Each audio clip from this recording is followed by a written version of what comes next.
자, 어쨌건 그렇게 지금 돌아가고 있는 상황인데 얼마나 기쁘겠어요. 그리고 성전이 재건됐다는 소식은 귀로 그 소식만 들어도 굉장히 가슴 벅차고 기쁜 일이 아닐 수 없습니다. 그런데 그들에게 성전이 재건된 모습을 눈으로 보게 되는 일은 눈물이 왈칵 터질 것 같이 가슴 벅찬 일이겠죠. 바로 그 성전이 재건된 상황. 에스라가 자, 우리 예루살렘으로 돌아갑시다. 이래서 지금 다 같이 해서 예루살렘으로 돌아온 상황. 그런데 이게 뭔가 핑크빛 이야기가 나와야 하는 거 아닙니까?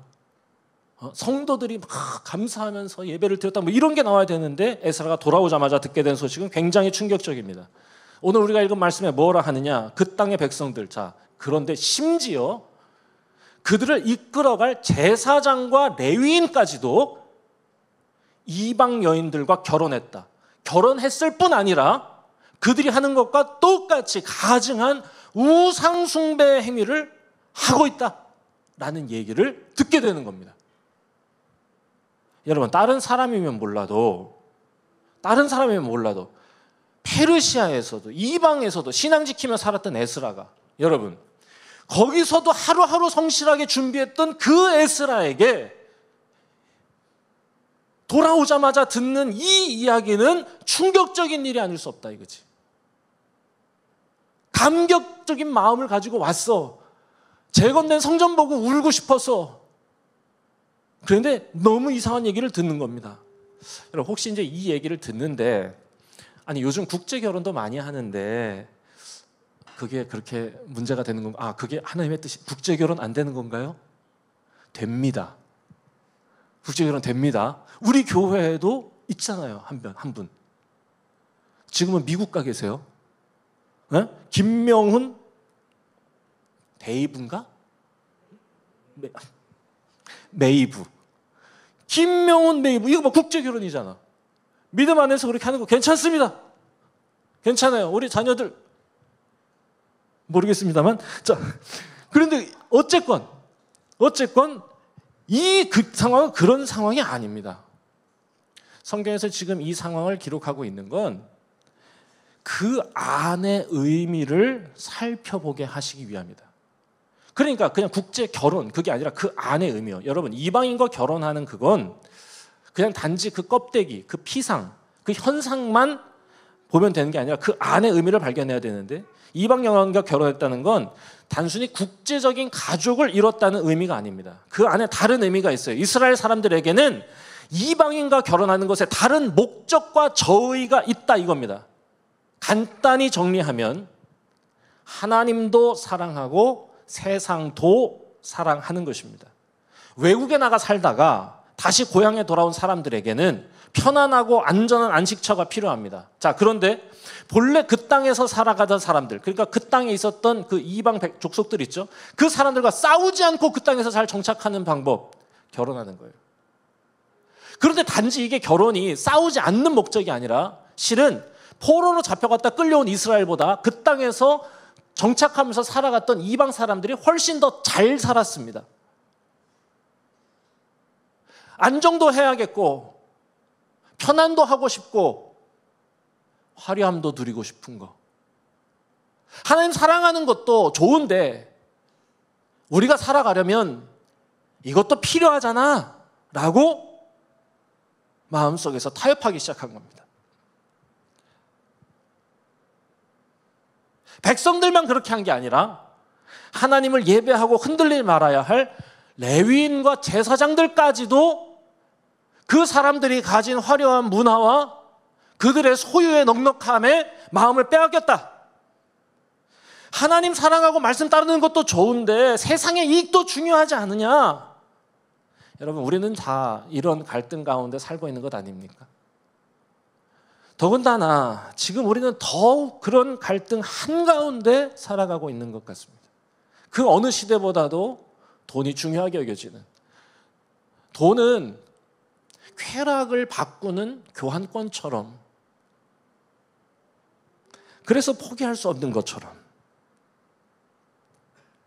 하나님과 세상 사이에서 삼각관계를 이루면서 하나님도 사랑하고 세상도 사랑하는 거. 여러분, 근데 우리가 그런 시대를 살아가고 있기 때문에 흔들리는 거 사실입니다. 하지만 잊지 않으려고 애써야 할 사실이 있다 저는 생각합니다. 그게 뭐냐? 사랑은 본질적으로 나눌 수 없는 거라는 거. 나뉘면 안 되는 거라는 거. 사랑은 태생이 독점적이라는 사실을 우리가 잊지 않아야겠다. 에스라는 그래서 지금 가슴이 아픈 겁니다. 기가 막힌 겁니다. 그 얘기를 듣고 기가 막힌 겁니다. 그래서 오늘 말씀 3절에 보면 제가 그걸 조금 더 현장감 있게 쉬운 성경으로 읽어드리겠습니다. 이 말을 들은 나는 너무나 기가 막혀서 겉옷과 속옷을 찢고 머리카락과 수염을 뜯으면서 주저앉았습니다. 얼마나 그게 기가 막혔는지 겉옷을 찢는 겁니다. 이렇게. 예전에 갈렙과 여호수아도 그렇게 옷을 찢었습니다. 아마 운동을 많이 하신 분 같아요. 으악 이렇게. 그런데 오늘 말씀 보니까 겉옷을 찢는 것에서 멈추지를 않습니다. 겉옷과 속옷마저 이게 좀 과한 건 아닌가 이게. 굳이 거기까지 찢었어야 하는가 이런 생각이 드네요. 상상하지는 마세요. 상상하지는 마세요. 그런데 그것도 안 돼서 머리카락과 수염까지 잡아 뜯었다 이렇게 되어 있는 겁니다. 참을 수 없었다. 견딜 수 없었다 이거죠. 기대가 컸던 만큼 내 마음의 실망이 너무 컸다라고 하는 걸 온몸으로 표현하고 있는 거죠. 도대체 이 상황을 에스라의 믿음이, 에스라가 가진 하나님을 향한 뜨거운 사랑이 받아들일 수가 없는 겁니다. 여러분, 저는 이 장면을 보면서 정말로 우리가 하나님을 사랑하는 사람들이라면, 우리는 지금 그냥 옷 찢는 걸 약간 우습게 그냥 근육이 좋았나 봐요 이렇게 생각을 하지만 그냥 그건 농담이고, 우리가 정말로 예수님 사랑하고 하나님 사랑하는 사람들이라면 가만 생각해 보면 우리도 이와 같은 신앙적인 타협 앞에서 옷 정도 찍을 수 있어야 되지 않나 이런 생각을 하게 되는 겁니다.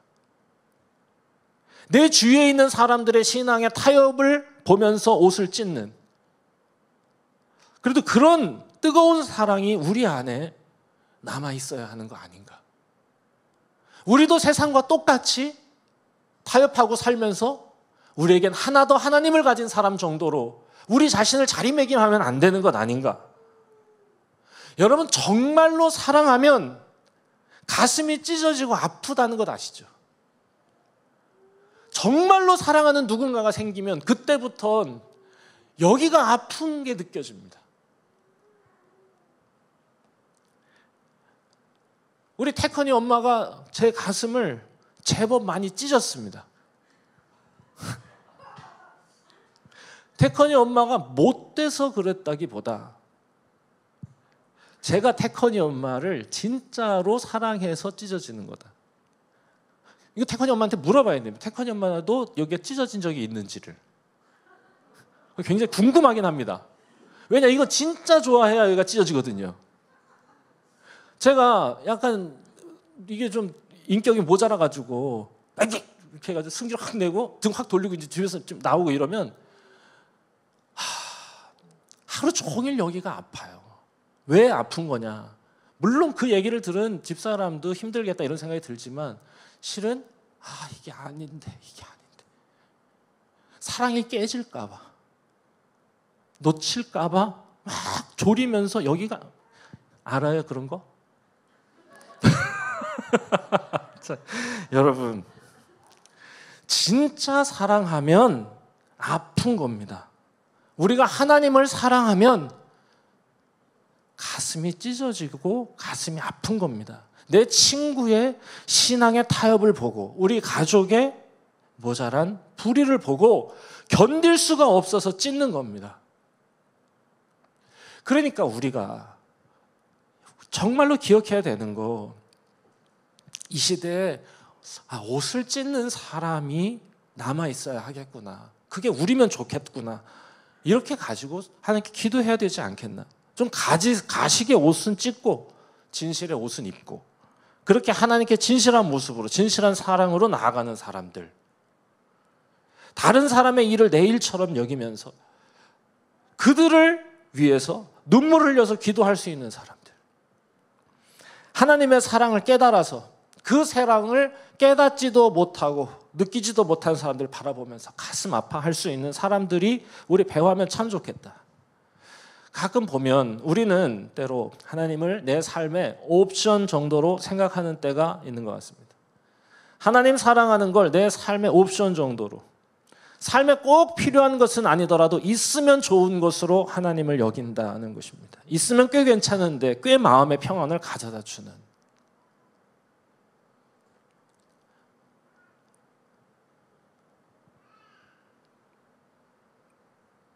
타협하지만 하나를 더 갖고 있는, 여러분 아닙니다.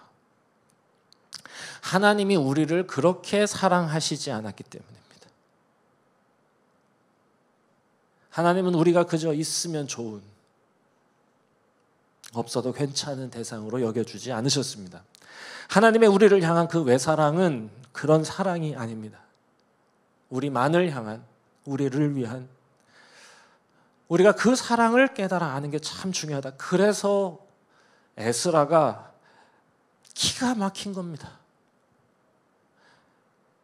얼마나 기가 막혔는지 넋을 잃을 만큼 참혹한 상황에서 바닥에 주저물러 앉아가지고 옷 다 찢고 머리털까지 다 그렇게 돼가지고 멍하니 저녁 때가 돼서 다시 정신 차리고 무릎 꿇고 하나님께 기도하기 시작합니다. 눈물로 기도하기 시작했습니다. 6절 혹시 말씀 띄워줄 수 있어요? 김태균 6절 함께 읽어볼까요? 시작. 말하기를 나의 하나님이여 내가 부끄러워 낯이 뜨듯하여 감히 나의 하나님을 향하여 얼굴을 들지 못하오니 이는 우리 죄악이 많아 정수리에 넘치고 우리 허물이 커서 하늘에 미침이니이다. 자기 잘못이 아닌데도 하나님께 회개하는 겁니다. 우리의 잘못을 내 잘못으로 여기는 거예요. 그리고 하나님께 기도합니다. 부끄러워서 나 뜨거워서 얼굴을 들지 못하겠습니다. 나라를 잃었음에도 아직 우리가 정신 못 차렸습니다. 하나님께서 우리에게 성전 짓게 하신 이 순간에도 우리가 범죄하였습니다. 하나님의 약속은 있고 이방 여인의 유혹을 붙잡아 버렸습니다. 하나님, 누가 하나님 앞에 우리가 서겠습니까? 여러분, 제가 지금 읽은 게 9장 전체를 통해 이 에스라가 하나님 앞에서 가슴 찢으면서 기도한 내용입니다. 가슴이 찢어지는 거예요. 에스라의 슬픔을 봐야 돼요. 사랑이 나뉜 이스라엘 백성을 보면서. 여러분, 에스라가 왜 슬퍼하였는가? 여러분, 이게 오늘 우리가 읽은 이 말씀의 메시지입니다. 에스라가 지금 이 사람들을 보면서 슬퍼할 수 있었던 이유, 그게 뭐냐? 에스라의 눈에 이스라엘 백성의 사랑이 나뉜 결과가 보였기 때문에 그렇습니다. 이스라엘 사람들은 지금 그냥 눈에 보이는 성전, 눈에 보이는 이 변화, 그냥 이거 보면서 아이고 더 편안하고 안락한 삶, 거기에다가 번듯한 성전까지 가진 꽤 근사한 인생이 됐구나 라고 느끼면서 그냥 그렇게 잔치를 하고 싶어 했는데 에스라의 눈에는 다른 게 보인 거예요. 백성들은 그냥 자기의 안락하고 안전한 이 자신의 세계, 거기에 번듯한 성전 하나가 더 들어온 걸 뿐이었지만 에스라의 눈엔 다른 게 보였어요. 그게 뭐냐? 그 안에 무너진 진짜 하나님의 성전이 보이는 겁니다. 눈에 보이는 하나님의 성전은 번듯하게 있는데 그 안에 정말로 하나님이 짓기 원하시는 하나님의 성전이 무너진 게 보인 거죠. 그 껍데기, 그 현상, 그 피상, 그 겉모습, 그 껍질을 벗겨내시는 하나님의 마음이 에스라에게 보였기 때문이다. 그것입니다. 여러분, 사람들은 외모를 보지만 하나님은 중심을 보십니다. 사람들은 교회의 규모를 보지만 하나님은 성도 한 사람 한 사람의 믿음을 보신다. 예수님의 눈에는 겉으로 보기에 번지르르한 바리새인들은 회칠한 무덤일 뿐이었습니다. 여러분, 사람도요, 겉모습과 속이 다른 사람이 얼마나 많습니까? 호두는 깨봐야 그 안에 먹을 게 있는지 없는지를 확인할 수 있습니다. 아무리 뺀질뺀질해도 깨봐야 그 안이 텅 비은 건지 아니면 알차게 차 있는지 보여요. 사과도 깎아야 아는 거예요. 깎아야 그 안에 이게 다 진물로 터졌는지 썩어 문드러졌는지 확인이 되는 거다 그거죠. 예전에 봤던 드라마 허준이라고 하는 드라마에 보면 허준이라고 하는 이 명의가 왕의 똥을 먹는 장면이 나옵니다. 그래서 왜 그래? 이런 느낌이었는데 그 허준이 하는 말이 되게 멋있어요. 제가 이렇게까지 하는 이유는 임금의 속 건강을 확인하기 위해서입니다. 야, 명언이다. 아니 그래서 똥을 먹어야 된다는 건 아니지만 겉으로 건강해 보여도 속이 형편없는 사람이 있을 수 있다. 지금 이스라엘이 그렇다 그겁니다. 여러분, 하나님은 나라를 잃은 이스라엘에게 기회를 주신 겁니다. 보이는 성전을 짓게 하신 거예요. 용서할 수 없을 만큼 제 멋대로 자기를 위하여 이기적으로 살아갔던 이스라엘을 벌하시며 내쫓으신 거고 마음이 아파 성전도 넘어지게 하신 겁니다. 그런데 하나님은요 다시 기회를 주신 거예요. 고레스를 통해서 다리오를 통해서 다시 그 제2 성전이 지어지게 하셨어요. 여러분, 하나님께서 이 보이는 성전을 짓게 하신 목적이 뭐였을까요? 번듯한 성전 하나 주는 거예요? 그 주위에 둘러 살면서 성전 바라보면서 아이고 저기가 우리가 예배드리는데 아이고 근사해. 우리가 한 거야 우리가. 보이는 성전은 상징일 뿐이다.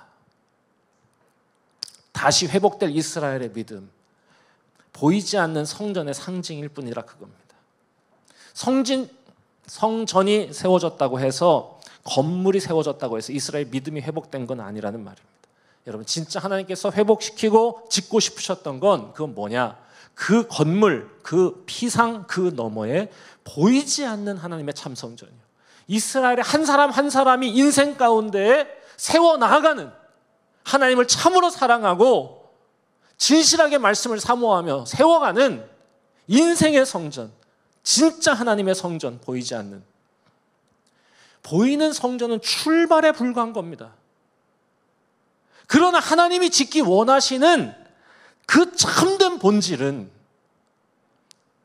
요한복음 2장 19절에서 21절 말씀에 나옵니다. 제가 받들어 읽겠습니다. 귀를 열고 들어보시죠. 예수께서 대답하여 이르시되 너희가 이 성전을 헐라 내가 사흘 동안에 일으키리라. 유대인들이 이르되 이 성전은 46년 동안의 지었건을 네가 3일 동안에 일으키겠느냐 하더라. 그러나 예수는 성전된 자기 육체를 가리켜 말씀하신 것이라. 여러분, 이스라엘의 포로기에 다시 지었던 이 제2성전, 지금 에스라가 보고 있는 그 성전은 진짜 세워져야 할 성전인 예수님께로 인도하는 상징이고 출발이었습니다. 진짜 세워져야 할 성전은 각 사람 가운데 모셔지는 진짜 성전인 예수 그리스도, 말씀이신 예수 그리스도였습니다.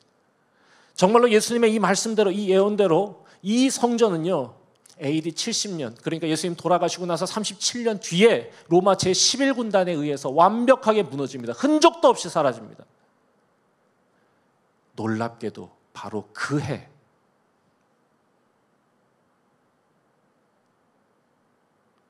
그리고 그곳에서 말씀이신 예수 그리스도, 예수님께서 사흘 만에 다시 세우시겠다고 하셨던 말씀이신 예수 그리스도의 복음서, 마가복음이 성도들의 손에 쥐어지게 됩니다. 눈에 보이는 그 성전은 무너졌어요. 지금도 없어요. 그런데 그때 예수님은 약속대로 어떻게 하셨느냐? 예수 그리스도를 세워주신 거예요. 그 말씀을 품고 살아가는 모든 사람들이 너희가 주를 모시고 살아가는 거룩한 성전이라는 것을 알지 못하느냐?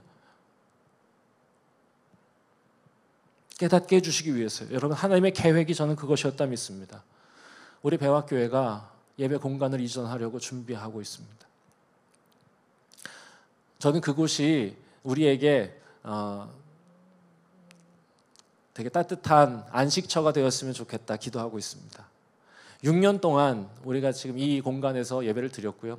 혹 우리가 이전하는 게 잘못되면 우리는 계속 여기에서 예배를 드리게 될 것입니다만, 우리가 이렇게 예배의 장소를 고민하고 있는 건 실은 우리 모든 성도들의 삶에 보다 더 아름답고 참된, 보이지 않는, 그러나 꼭 세워져야 할 예수 그리스도의 성전이 세워지길 바라기 때문입니다. 우리가 그곳으로 이전하는 게 우리에게 어떤 편의를 더 많이 제공하는가, 우리에게 어떻게 더 이득이 있는가를 계산하고 수지를 타산하기보다 우리가 새 마음을 가지고 보이지 않는 참된 성전을 세워가는 기회로 삼았으면 하는 바람입니다. 아무리 공간이 좋아지고 아무리 우리가 더 많은 유익을 얻는다 해도 가슴을 찢어야 할 일이 없으면 좋겠습니다. 그것에 우리가 눈이 현혹이 되어서 더 많이 타협하고 더 많이 욕심내지 않았으면 좋겠고, 오히려 정말로 여기 이것이 출발점이 되어서 우리의 지나온 인생과 인도해 주신 하나님께 감사하고 지금 나의 모습을 돌아보며 성찰하고 반성하면서 다시 한번 우리 하나님 앞에, 우리를 구원하신 예수 그리스도 앞에 진심으로 사랑하며 섰으면 좋겠다, 그렇게 기도합니다. 오늘 에스라의 이 말씀, 에스라를 통해 우리에게 들려주시는 말씀이 새로운 예배 공간을 준비하는 우리들에게 던져주시는 하나님의 뜻이라 생각했습니다. 여러분, 우리는 건물이 없어도 모일 수 있지 않습니까? 그러니까 우리 배화교회 어디 있느냐 이렇게 얘기하면은 서울시 종로구 피룬대로 32길 복지관 지하 1층에 있다라고 얘기하기가 어렵습니다. 그냥 우리는 배화교회고요. 우리는 어디서도 예배할 수 있다. 심지어 지난번에는 가온 스테이지에서도 예배했었으니까요. 그리고 이제 우리는 또다시 우리가 예배할 새로운 안식처를 찾아가려고 하는 겁니다. 부디 이게 우리에게 불편할 수도 있고요, 유익할 수도 있겠지만 그 모든 것을 넘어서 우리가 새롭게 더 뜨겁게 하나님을 사랑하고 예배하는 기회가 되었으면, 계기가 되었으면 좋겠습니다. 말씀 정리하겠습니다. 한 사람 한 사람이 진실하게 보이지 않는 성전을 세워가는 것, 그것이 겉모습 그 너머 그 안에 담아두신 하나님의 계획이고 뜻입니다. 나뉘지 않는 사랑으로, 순결한 사랑으로 깨끗하게 주님을 사랑하고 메마른 종교 행위를 벗고 진실한 참 신앙으로 보이지 않는 성전 세워가는 우리 모든 배화의 가족들 되길 바랍니다. 기도하겠습니다.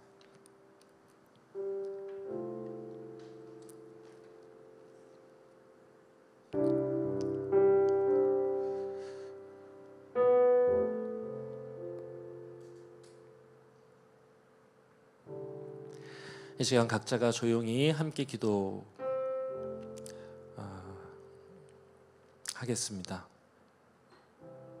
주님, 우리 안에 세워져야 할 참 성전 아름답게 세워지게 하여 주시옵소서.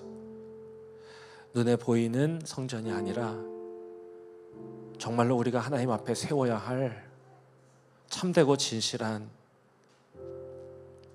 하나님을 모신